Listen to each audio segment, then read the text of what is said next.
बिस्मिल्लाहिर्रहमानिर्रहीम अस्सलातु वस्सलामु अलैका या रसूल अल्लाह व अला आलिका व सहाबिका या नबी अल्लाह। मोहतरम नाज़रीन, अस्सलामु अलैकुम। इब्राहीम बिन सआदुद्दीन ने बयान किया है, हमारे शेख अब्दुल कादिर रहमतुल्लाह अलैह उलमा का लिबास पहनते, तख्त पर बैठकर कलाम करते। आपका कलाम बाआवाज़ बुलंद और बासरत हुआ करता था।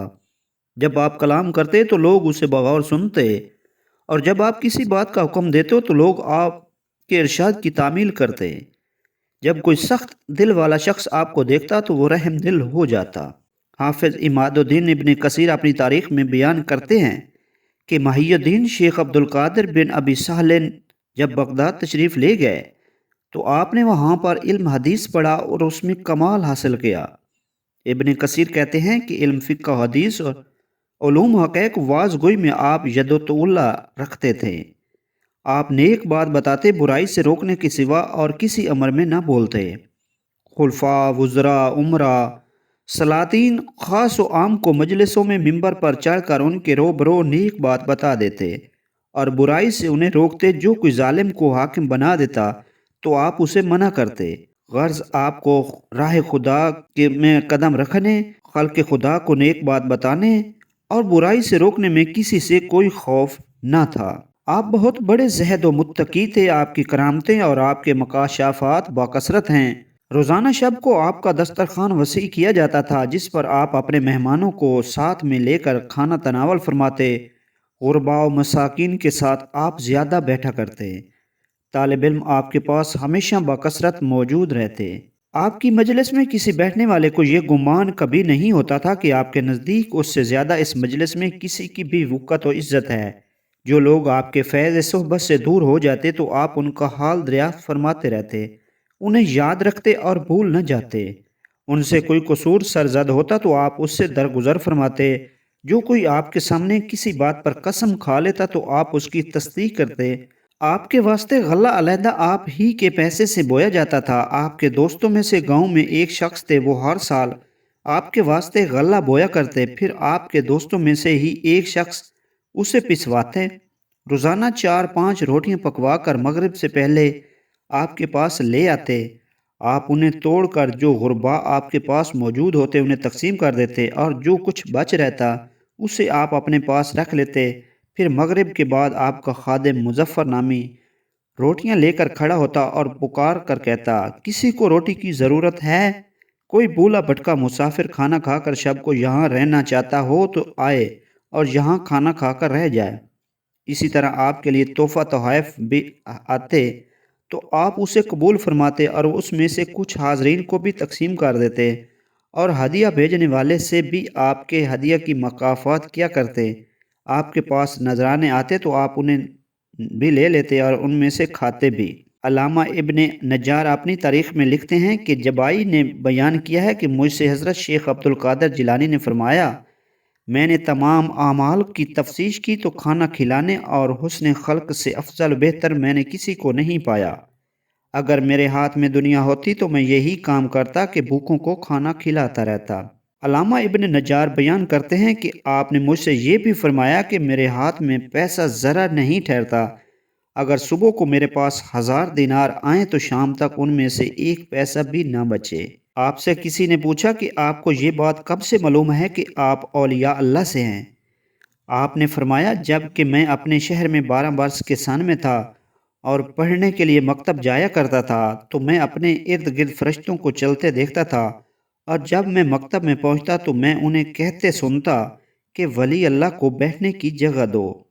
एक रोज़ मेरे पास एक शख्स गुजरा जिसे मैं नहीं जानता था। उसने जब फरिश्तों को ये कहते सुना कि कुशादा हो जाओ और वली अल्लाह के बैठने के लिए जगह कर दो, तो उस शख्स ने फरिश्तों से पूछा, ये किसका लड़का है? एक फरिश्ते ने उनसे कहा, ये एक शरीफ घराने का लड़का है। उन्होंने कहा, ये अजीमुश्शान शख्स होगा। फिर 40 बरस के बाद मैंने उस शख्स को पहचाना कि अब्दाल वक्त से थे।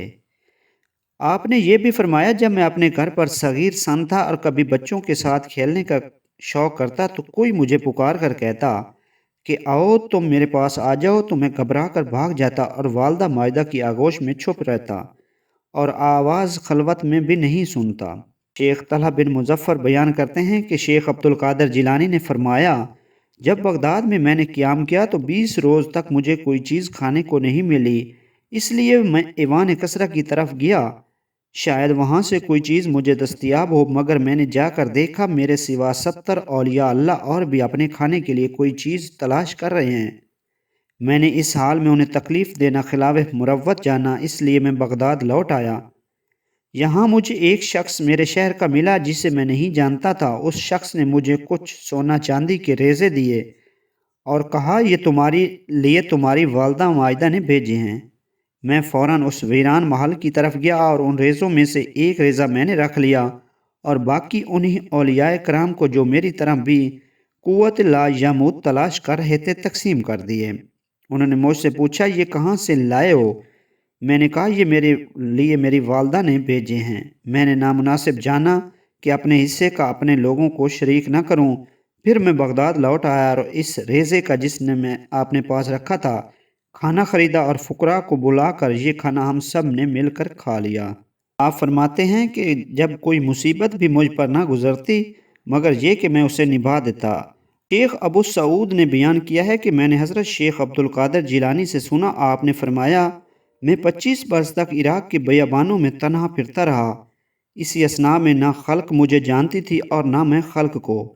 البتہ اس وقت میرے پاس جن آیا کرتے تھے، میں انہیں علم طریقت اور وصول اللہ کی تعلیم دیا کرتا تھا۔